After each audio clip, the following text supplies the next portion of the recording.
Akhil Bharat Hindu Mahasabha to organize its 2024 National Convention in Moirang, said Rajeshri Chaudhary. Akhil Bharat Hindu Mahasabha had its National Convention on its 108th Foundation Day in New Delhi on 13 April, where party workers and its officials from across the country assembled to deliberate its next course of action.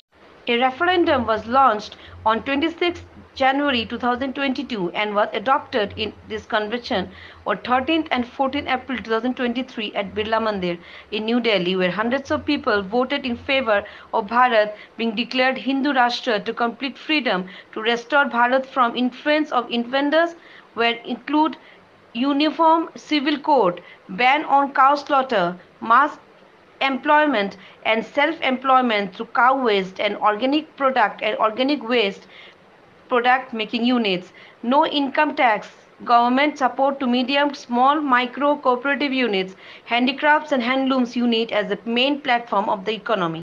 The Mahasabha also called for the Gurukul system of education with Gurukul board as the regulatory body.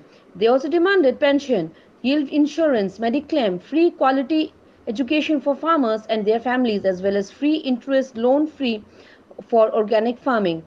An identity card for laborers, farmers, destitute women, specially challenged person, below poverty level, freedom fighters, families from the Prithviraj Chauhan to 1947 for availing social justice schemes. Rajeshri Chaudhary spoke about the valor and demanded that the government of the day should take up the policies and accept demand passed on the convention and said fight it out to achieve goals set by the Mahasabha. Special invitees spoke and voiced their concern, as well as state president gave their progress reports and voiced their regional concern. It was decided that the next year the national convention will be held at Moirang in Manipur, and the national president Rajesh Chaudhary, on the consent of the convention, declared the same. आज हमारी संस्था का 108वां स्थापना दिवस अखिल भारत हिंदू महासभा इसके अधिवेशन में आप सबका स्वागत करता हूँ। बहुत समय हो चुका है, अब ये एक्शन और कार्य का समय है कि हम सब मिलकर इस देश को जिस स्थान पे होना चाहिए था वहाँ पे पहुँचाने का हमारा धर्म और कर्तव्य है। सनातन और नेताजी के आदर्शों का पालन करते हुए मैं सभी से ये निवेदन, अनुरोध, प्रार्थना करता हूँ कि हम सब मिलकर इस मंच से, इस अधिवेशन के माध्यम से आगे इस देश का हित, उचित और मार्गदर्शन पाते रहें अपने वृद्धों से। धन्यवाद। डॉक्टर नीरज गौतम, हमारा national vice president foreign affairs, motion move किया। इसके ऊपर विस्तारित रूप से रक्षा और संरक्षण और सेवा की जा सके, इस पर विचार भी हो और कानून भी बने।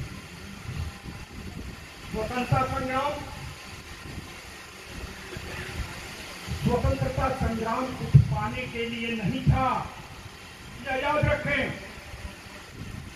स्वतंत्रता संग्राम कुछ पाने के लिए नहीं था, सिवाय संग्राम सेनानी का डीएनए इस देश को देने के लिए बना है। आज भी देगा, कल भी देगा और कल भी आप देने के लिए तैयार रहिए।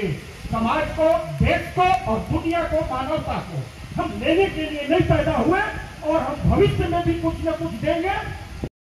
सिर्फ ये बताना चाहता हूँ कि उन्होंने जाटों का नेतृत्व करते हुए बड़ौद से 1857 की क्रांति में ईस्ट इंडिया कंपनी के विरुद्ध में जो योगदान दिया वो सदैव स्मरणीय रहेगा।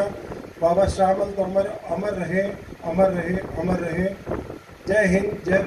बेटा सरहद पे मरता है, वो मरता है, लेकिन उसका कोई पालन पोषण नहीं करता है। इसलिए मेरा सभी यहाँ आए हुए अनुभव और सभी अनुरोध है कि किसान के हक में उनकी शिक्षा दी जाए, उनकी सुरक्षा की जाए। आज किसी भी कर्मचारी के बच्चे को अगर बीमार है तो उसको बीमारी का भत्ता मिलता है, किसान को भत्ता नहीं मिलता है। इसलिए ये अनुरोध है कि किसान को भी वही सुविधा दी जाए। किलो 1 तोड़ा सोना आता था और 1 रुपये की वही भाव था। उस टाइम डीसी की तनख्वाह 250 रुपए थी और किसान के 70 के भाव थे। आज किसान के 2000 के भाव है, 2100-2200 के गेहूं थे और डीसी की तनख्वाह 2.5 लाख रुपए है। वो तनख्वाह 100 गुना बढ़ गई है, इनकी तनख्वाह 20 गुना बढ़ी है। इसलिए हमारा संघर्ष है कि किसान जो खेत में काम करता है वहाँ मरता है भूखा। का सैलरी और डीसी का सैलरी और इसमें जो डिफरेंस आया है, इसका कारण एक ही है क्योंकि अगर इंडस्ट्री में आप एक्चुअली अगर कॉस्ट प्लस प्रॉफिट के हिसाब से आप पैसा देते हो, किसान अपना पूरा 350 सारा साल काम करता है अपने लैंड पे, उसको तो उसका मजदूरी मिलना ही चाहिए।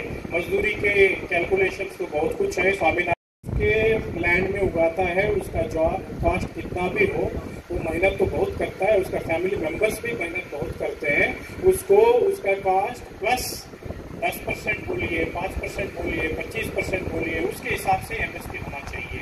और एमएसपी पे गवर्नमेंट ने जैसा इन्होंने बोला वो दोहरा या उसको एक्चुअली नजरअंदाज कर रहा है अपने हिसाब से। वो एफपीओ के adopted by Hindu Mahasabha madam को भी हमने बुलाया था, वो भी आके उधर देखा। और एक बार अगर लागू हो गया, हमसे खुशी तो और कोई नहीं हो सकता और भारत निर्माण के लिए हम भी कोशिश करना चाहिए। भारत निर्माण का जो पार्लियामेंट हाउस ऑलरेडी 15 साल पहले हो चुका है और उसका मॉडल हम लोग इधर रखा है। हम लोग कोई अधूरा बात नहीं करते हैं, पहले काम कर लेते हैं। Profitability of the Kisan families every year without fail. That is my option here, and I would like to support it again and again. One more thing which I will support in this particular national convention, madam ने बोला हम actually निर्माण करने जा रहे हैं और बिल्कुल ये हकीकत है कि हमको निर्माण करना चाहिए। और इसी हिसाब से अभी आपने बोला कि भाई ये फैमिली ऑफ फ्रीडम फाइटर का राष्ट्रीय अध्यक्ष भी हूँ, इसके नाते दूसरा मैं हिंदू महासभा का उत्तर भारत का प्रभारी भी हूँ, इसलिए मैंने इस पर बहुत अधिक अध्ययन किया। मैडम, मैं जो बिंदु रखने जा रहा हूँ वो बहुत महत्वपूर्ण है राजनीतिक दृष्टिकोण से भी एवं किसानों के हक के लिए। इंटरनेशनल एग्रीकल्चर कॉरिडोर की प्रधानमंत्री जी के समक्ष इंटरनेशनल एग्रीकल्चर कॉरिडोर उत्तराखंड से लेकर बिहार तक का जो कि 1400 किलोमीटर का रास्ता तय करता है, उसमें आपका एग्रीकल्चर डिपार्टमेंट भी आता है, आपकी यूपी उत्तराखंड गवर्नमेंट भी सम्मिलित होती है, सेंट्रल गवर्नमेंट भी इसके अंदर सम्मिलित होती है। कहाँ बैठे? पुलिस वाला आ रहा है, कह रहा है कि नहीं यहाँ बैठक नहीं कर सकते। यह भारतीय संस्कृति है। हम कहते हैं अगर उनको बंद करना है तो हिंदू महासभा के अधिकारियों को निश्चित बंद कर दें। लेकिन जो आज की राष्ट्र की बैठक है, मेरी ईश्वर से प्रार्थना है आने वाले समय में इसमें आप अपना सब योगदान दीजिए। मेरा योगदान संगठन के लिए उत्तर भारत में जो भी सरकार नहीं है, आपका डीएम है, एसपी है, सब कुछ है, मगर फिर भी इस बार रामनवमी पर कितने दंगे हो रहे हैं, कितने वो हो रहे हैं, मगर वो सब जनसंख्या के आधार पर हो रहे हैं। आने वाले समय पर अगर जनसंख्या नियंत्रण कानून नहीं लाया गया तो वो जनसंख्या वो क्षेत्र कटता चला जाएगा। कश्मीर को हुआ है हिंदुओं का, आज नाम पूछ कर गोलियां मारी हैं आतंकवादियों ने। शर्म करो हिंदुस्तान का, शर्म करे ये भारत का सुप्रीम कोर्ट आतंकवादियों को खुलता है, रात के 12 बजे खुलता है। और बताइए, और वहां पर हिंदुओं की हत्या होती है, सुप्रीम कोर्ट कुछ नहीं बोलता है और कांग्रेस की सरकार भी कुछ नहीं बोलती है। मगर बताइए कहाँ का संविधान, कहाँ का कानून है इस देश का? कोई पूजा पाठ करते तो नदी के रिवर बेड से हम वो सिक्ता को मंगाते हैं, मिट्टी को मंगाते हैं। अब वो सिक्ता क्या है, आप पूरी साइंस को पढ़ लीजिए। वो सिक्ता विनिर्मित होता है एक्सिस प्राण तत्व से, ऑक्सीजन से, समझ रहे ना, उससे लेटेस्ट फॉर्मेशन होता है। सो आप सोचिए कि कितने एडवांस हमारे पूर्वज लोग थे साइंस के फील्ड में। और वो लिगेसी बीच में घुस के ही आपके जितने रेफरेंस बुक्स हैं कंप्यूटराइजेशन एडवांसमेंट के नाम पे उसको खत्म किया जा रहा है। और पिछली कांग्रेस गवर्नमेंट में किया भी क्या है, मैं आपको बता दूं कि ब्रिटिश लाइब्रेरी एंड ये अमेरिकन लाइब्रेरी के मेंबर्स को दिल्ली पब्लिक लाइब्रेरी के बोर्ड मेंबर में लाया गया और एडवांसमेंट के नाम पे पूरे रेफरेंस बुक्स को सेल कर दिया गया किलो के भाव में। और ये पूरी इनकी लीजिए सिर्फ मालूम चलेगा आपकी कितनी सिविलाइजेशन एडवांस रही है। ठीक है, we don't need any kind of, ठीक है, नॉलेज फ्रॉम आउटसाइड। देखना चाहिए दुनिया को, हमारे अंदर बहुत कुछ छिपा है। सो मैं इतना ही कहकर आपको अपनी बात को विराम देता हूँ। ज़्यादा प्रोफेसर गड्डू साहब बोलेंगे, जो पूरी ज़िंदगी उन्होंने कश्मीर की विरासत सैविज़म पे बिताया है। बहुत बहुत धन्यवाद। कि मैं हिंदुओं की जो सबसे पहले पॉलिटिकल पार्टी है उसके प्लेटफॉर्म में आपसे कुछ बात करना चाहता हूँ। मैं आज के संयोजक राजश्री जी को और उनके सारे सहयोगी को बहुत बहुत बधाई दे रहा हूँ। उन्होंने ऐसा ये बताना चाहता हूँ कि 1906 में ढाका में मुस्लिम लीग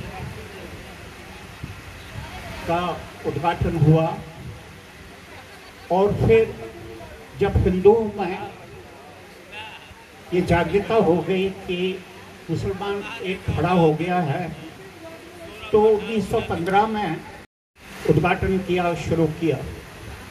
उसी प्लेटफॉर्म से फिर उसके बाद वीर सावरकर जी ने बाग दौड़ संभाली और इसको आगे बढ़ाया। इतना ही नहीं, माननीय हेडगेवार जी भी इसी पार्टी से निकले और उन्होंने आरएसएस की स्थापना शुरू की। जब यवनों का आक्रमण हुआ तो वहाँ आहिस्ता आहिस्ता आहिस्ता आहिस्ता मुसलमानों ने, मुसलमान राजों ने बहुत अत्याचार किया, बहुतों को मारा, बहुतों को कन्वर्ट किया। और आप आश्चर्य करेंगे, उन्होंने कुछ दिन देखा कि ये तो हिंदुओं का देश था, यहाँ कोई हिंदू दिखता ही नहीं है। पहला सेंसस उन्होंने वहाँ करवाया। उस वक्त कश्मीर की जनसंख्या सिर्फ 6 लाख थी और उसमें सिर्फ 28,000 हिंदू निकले। कितना दुर्भाग्य था कि इतना बड़ा हिंदू नेशन, सारा मुसलमाइजेशन। जाना नहीं चाहता हूँ, लेकिन आपको मुख्य तौर पर यह बताना चाहता हूँ, जब हिंदुस्तान आज़ाद हुआ और आज़ाद हिंदुस्तान में फिर कश्मीर में क्या हुआ, वह बहुत ज़रूरी है। क्योंकि हमारे देश में ये भ्रांति फैलाई जाती है कि सब कुछ ठीक है, सब कुछ ठीक है, लेकिन ठीक कुछ नहीं होता है। हमारे कश्मीर दाखिल हुए, बहुत सारे लोग मारे गए। आपको हैरान हो जाएंगे, 5 दिन जब तक कि इंडियन आर्मी वहां तक नहीं गई, 45,000 हिंदू सिख मारे गए। इतना ही नहीं, सैकड़ों महिलाओं का या तो अपहरण हुआ या उन्होंने वहाँ एक आ जाती है। 90 की बात करता हूँ तो उस वक्त कश्मीर में पैरामिलिट्री फोर्सेस हमसे बहुत ज़्यादा थे, लेकिन कोई भी अपने बैरक से बाहर नहीं आया। शायद अगर ऐसी स्थिति होती तो हम वहाँ से पलायन नहीं करते। और उस दौरान में लोग एडजस्टमेंट करते हैं, लेकिन मैंने ये एक ठान ली है कि मैं अपनी बात देश विदेश जहाँ भी जाऊँगा ये कहूँगा कि कश्मीर के हिंदुओं के साथ क्या हुआ और वो कैसे अपने ही राज्य में, अपने ही देश में शरणार्थी बने। ये हमारे इतिहास में एक सबसे पहली घटना है। सनातन हिंदू धर्म की जय, जगत जननी भारत माता की जय, जगत जननी भारत माता की जय, वात्सल्यमयी गौ माता की जय, वात्सल्यमयी गौ माता की जय। मैं डॉक्टर गोविंद नारायण त्रिपाठी हूँ।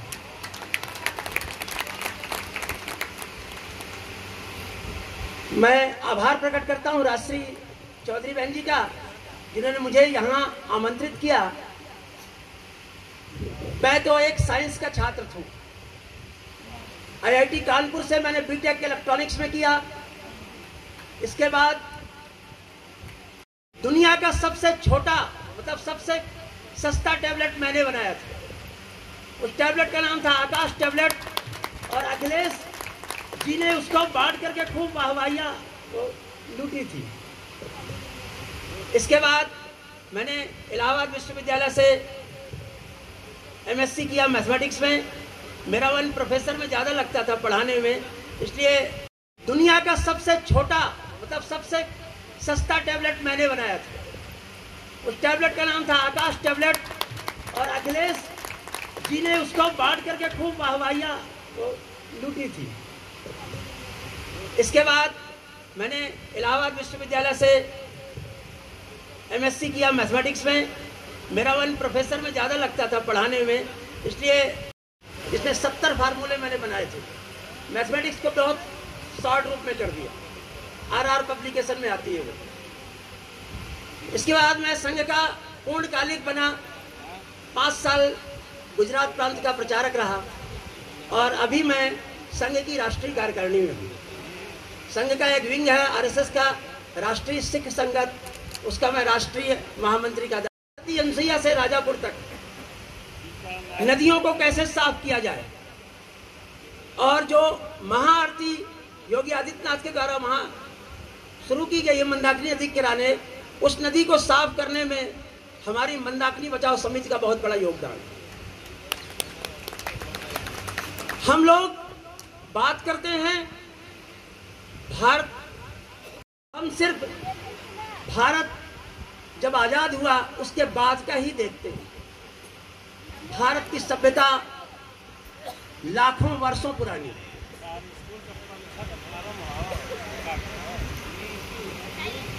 हम अपने प्राचीन इतिहास को भूल जाते हैं। शायद चंद्रगुप्त विक्रमादित्य या विक्रमादित्य को हमने भुला दिया, और हर्षवर्धन जिसने कुंभ मेले की शुरुआत वैसे तो सनातन से हो रही है, लेकिन कुंभ मेले की शुरुआत जो हर्षवर्धन ने उसका नया प्रारूप हमें दिया। इसके बाद आते हैं हम मध्यकालीन इतिहास में, जहां पर मध्यकालीन इतिहास में राष्ट्रीय परिवार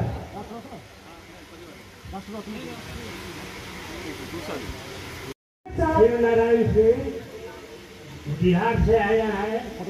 मैं मुंडी हिला रहे ना, फोटो खींच रहे हो, फोटो खींच रहे हो तो मुंडी हिला रहे हो।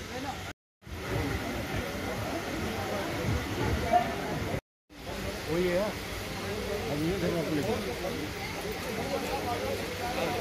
मैं बद्री प्रसाद पटना कुर्मी से हूँ। जी को हम रिक्वेस्ट करेंगे उनको ले जाइए। मैं साधु सेवन से फेंक देने का काम किया, और उन्हीं के बदौलत तुम आज सत्ता सुख में भूल चुके हो कि उन सेनानी के वंश का क्या दशा और दिशा है, जिन्होंने आजादी की लड़ाई में अपने प्राण को निछावर कर दिया, और आज उसी सेनानी के उत्तराधिकारियों ने बेटे पोते ने बाल मजदूरी करने के विवश है, रिक्शा ठेला चला रहे हैं, और अच्छी उपस्थिति दर्ज करने का एक इतिहास रचा है। इसीलिए मैं देश के तमाम साथियों और बिहार के सेनानी परिवार को भी मैं हृदय से धन्यवाद देता हूं, और मैं कहना चाहता हूं, आज तुरबत में नहीं है एक भी दिए, आज तुरबत में नहीं है एक भी दिए, जिनके खून से जले थे चिरागे वतन जगमगा रहे हैं मकबरे उनके जो बेचा करते थे। इस लड़ाई में यदि हमें हमारे पूर्वज जैसे नेताजी सुभाष चंद्र बोस, मंगल पांडे, सगत भगत सिंह और बिहार के भी कई महापुरुष थे, वीर कुंवर सिंह थे, और कितने भी थे महापुरुष। बिहार क्रांति की धरती रही है साथियों। आज मुझे गर्व होता है जो महावीर की धरती। आज के इस कुमार सभा के इस कार्यक्रम के आयोजक मेरी छोटी बहन, और हम लोग तो पुस्तकों में पढ़ा करते थे बहुत से नाम जो आज यहाँ पर स्टेज पर सब लोग विराजमान हैं।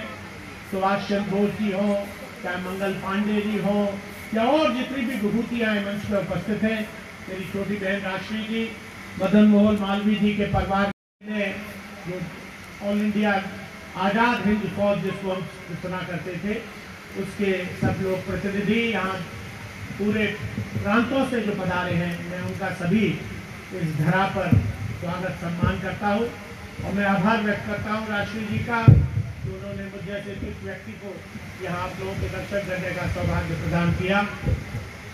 ये बात वाकई से यहाँ पधारे हैं, मैं उनका सभी का स्वागत करता हूँ। हालांकि ये गैर राजनीतिक गैर सरकारी मंच है, हमारे सनातन हिंदू धर्म का प्रचार प्रसार का एक स्थान है और ये पवित्र भूमि जहाँ बिरला जी के मंदिर के प्रांगण में ये कार्यक्रम आयोजित किया जा रहा है, पवित्र कार्यक्रम एक पवित्र स्थान पर, ये भी सहयोग की बात है। लोगों के परिवार के हैं जिन्होंने आज़ादी के लिए अंग्रेजों से मुगलों से साम्राज्य को लड़कर स्थापित किया है, उस तपे हुए परिवार के लोग इस तपती धूप में यहाँ विराजमान है। मैं उन सभी को नमन करता हूँ।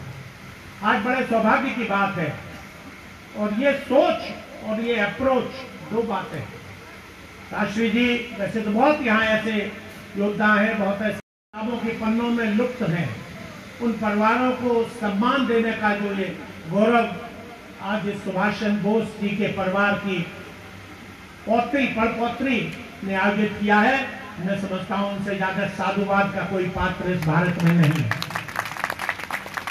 यह आती की विचारों की बात है, नहीं तो आजादी दूंगा ये नारा था आजादी के मतवालों का, और इस बात को लेकर गांधी जी में और सुभाष चंद्र बोस जी में मतभेद भी था। इसमें हिंसा नहीं थी, अधिकार था। गांधी जी बड़े अहिंसा के पुजारी थे, उन्होंने जीता भी, अंग्रेजों को भगाया भी, सभी लोगों ने मिलकर, अकेले गांधी जी ने नहीं। बहुत से ऐसे नाम हैं जो किताबों के पन्नों में भी। प्रणाम सभी को करते हुए सभी गुरुजनों का आशीर्वाद चाहूंगा और ऐसी प्रार्थना करूंगा आप सबके लिए कि संपूर्ण जीवन आप सभी पर सुख समृद्धि और ज्ञान के बरकत सदैव बरसती रहे। वंदे मातरम, वंदे मातरम, वंदे मातरम।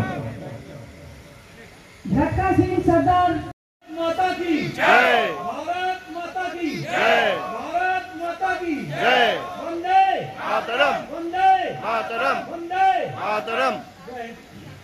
और जिला प्रशासन को सम्मान देता मौके पर आकर उसी के साथ साथ किसी भी प्रकार की जो प्रॉब्लम होती है परिवार को, उसको हम जिला प्रशासन से मिलकर तुरंत हम सॉल्व करवाते हैं, ताकि परिवार का अंदर जो भी काम है वो परिवार के अंदर परेशानी ना रहे और उसको काम को हम अपने लेवल पर कराते हैं, ताकि परिवार को उधर किसी भी सरकारी कार्य के लिए चक्कर ना लगाना। जनवरी का जो प्रोग्राम होता है उसमें हम सबको जिला प्रशासन की तरफ से सरकारी वाहन में घर से लेकर आया जाता है और घर पर उनको छोड़ा जाता है सम्मान के साथ, और जो उनका सम्मान होता है उसमें भी हम बढ़ चढ़ कर उनका सम्मान करवाते हैं, ताकि ज़्यादा से ज़्यादा उनको सम्मान किया जा सके। उसके बाद जितने भी हमारे समिति उसका पूरा आयोजन करती है और इस प्रकार से हमारा हरियाणा में जितना भी काम चलता है उस काम में हम आगे रहते हैं।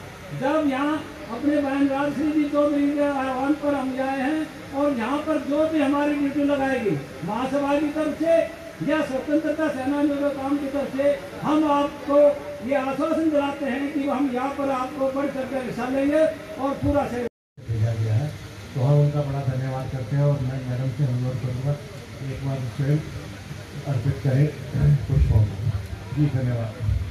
जी का विजय उत्सव में आज विजय दिवस पालन करते हेतु डॉक्टर नैना कादरी निर्वाचित सरकार का प्रधानमंत्री की तरफ से गुलदस्ता भेंट किया गया। ये उनका तरफ से सरदार रवि रंजन जी को अनुरोध करेंगे, आप नेताजी का जो फोटो है उसका सामने दे दीजिए। बुके भेजे गए हैं कि मैडम को अनुरोध उन्होंने विशेष तौर से करा कि वो किसी कारण से खुद नहीं आ पा रहे और उन्होंने ये बुके भेजे हैं। और जैसे आपको पता है कि हमारा और बलूचिस्तान का बहुत पुराना संबंध है, हिंदू महासभा का और अखंड भारत फोरम का, हम उनके लिए भी काम कर रहे हैं। उसी प्रधानमंत्री शासित प्रधानमंत्री इधर आए थे गवर्नमेंट जो वहाँ पे स्ट्रगल कर रहे हैं अपनी आज़ादी की, जिनके ऊपर जबरन कब्जा हुआ और वहाँ से जो हमारे स्वतंत्रता सेनानियों ने नेताजी सुभाष चंद्र बोस की आज़ाद हिंद सरकार के, आज़ाद हिंद फौज के जो अब संतानें हैं उन लोगों की, उन्होंने भेजा है शुभकामनाओं के साथ। उनका जिंदाबाद जी, धन्यवाद। अरे जिंदगी के मंडप पे हर खुशी कुमारी है, हमसे क्या मांगने आए हर कोई भिखारी है, हमसे क्या मांगने आए हर कोई, हम भिखारी हैं। हमें हिंदू राष्ट्र को जगाना है, अगला जगाना है, चाहे हमारा प्राण चला जाए, क्योंकि जब तक जो सोए हो तो। धन्यवाद मंच पे आसीन सब मेरे भाई बहनों को और आगे भी जो बैठे हैं बुजुर्ग सबको मेरा प्रणाम, और बच्चों को प्यार, भाइयों को प्यार, मतलब जो उनका प्यार है, छोटे को बड़ों को प्रणाम। तो एक तो पहले बोल रहे हैं हम लोग सारे मिलके भारत माता की जय 3 बार, भारत माता की जय, भारत माता की जय, भारत माता की जय कह रहे हैं, बहुत ज्यादा करते हैं। क्यों? हम भारत माता की जय कर रहे हैं, लेकिन अपनी माँ को गाली देते हैं, अपनी माँ को गाली देते हैं जिसने हमें पैदा किया, उसको गाली देते हैं, और दोस्त की बहन को या माँ को बोलेंगे मेरी माँ से बहन से बढ़ के है। तो ऐसे नारे लगाने से फायदा नहीं होगा भाई, यूनिटी बनानी पड़ेगी, और जब तक यूनिटी नहीं है तब तक कुछ नहीं होगा। नेताजी ने जो कहा था खून दो आजादी, वास्तव में रिटायर तब होगा जब मरेगा और 100% जॉब मिलेगा सबको, घर बैठे जो जितना काम कर सके उतना काम मिलेगा, और आज से 4 गुना काम मिलेगा।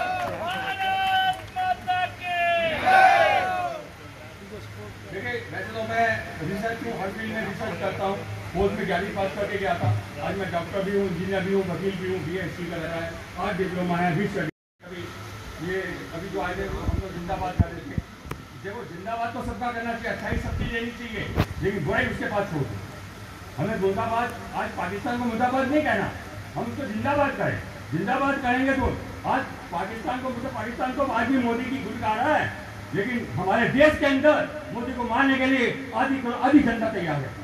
जो मोदी योगी सही काम कर रहे हैं वो आप सभी को कोऑर्डिनेशन दे रखा जाएगा। पहले हम लोग सरकार का सलाहकार के रूप से करेंगे अपना काम, उसके बाद सरकार कोई भी सरकार नहीं सुनेंगे तो हम लोग खुद सरकार बनाना जानता है। बलूचिस्तान का गवर्नमेंट इन एग्जाइल का सहमति हम लोग ने दिया है। अभी सिंध प्रदेश का गवर्नमेंट इन एग्जाइल होने जा रहा है। पाकिस्तान ऑक्युपाइड कश्मीर का जो हेड है वो भारत में शामिल होने के लिए दरफर कर रहे हैं। अमजद अली मिर्जा आज उनको मौजूद होने का था इधर, लेकिन सरकार का तरफ से कोई व्यवस्था नहीं है। क्यों व्यवस्था नहीं है? कि सरकार पीओके करके वोट लेंगे, पीओके का प्रॉब्लम सॉल्व नहीं करेंगे। हम लोग हिंदू सभा का तरफ से, हिंदू महासभा का तरफ से गए साल 14 अगस्त पाकिस्तान ऑक्युपाइड कश्मीर में गया। पाकिस्तानी मिलिट्री हम लोगों को सैल्यूट किया, बिना पासपोर्ट, बिना वीसा। भारतीय मिलिट्री भारत का बॉर्डर तक हम लोगों को ले गया, 0 पॉइंट का जो बैरिकेड था खोल दिया, 0 पॉइंट क्रॉस करके हम लोग पाकिस्तानी ऑक्युपाइड कश्मीर में 4 कदम रखा और 14 अगस्त को उन लोग से भी सलामी लिया। 15 अगस्त श्रीनगर का जो लाल चौक है, जहां पे 10 मिनट अगर आप रुकोगे तो ग्रेनेड अटैक होने का संभावना है, उधर अखंड भारत फोरम और हिंदू महासभा का झंडा लहराए और ऋषि कश्यप, गुरु गोविंद सिंह, महाराणा प्रताप आदि शंकराचार्य सभी का प्रणाम करते हुए, श्यामा प्रसाद मुखर्जी जिन्होंने बलिदान दिया था कश्मीर जेल में, एक विधान एक प्रधान एक निशान के लड़ाई में, उनका नेताजी सुभाष चंद्र बोस जी, महाराजा हरि सिंह का, सभी का हम लोग पुष्पांजलि किए और करके 15 अगस्त कम से कम 30 मिनट से ज्यादा हम लोग रहे। और विश्वास नहीं करो लोग दूर दूर से कुछ आतंकवादी संगठनों से जुड़ा हुआ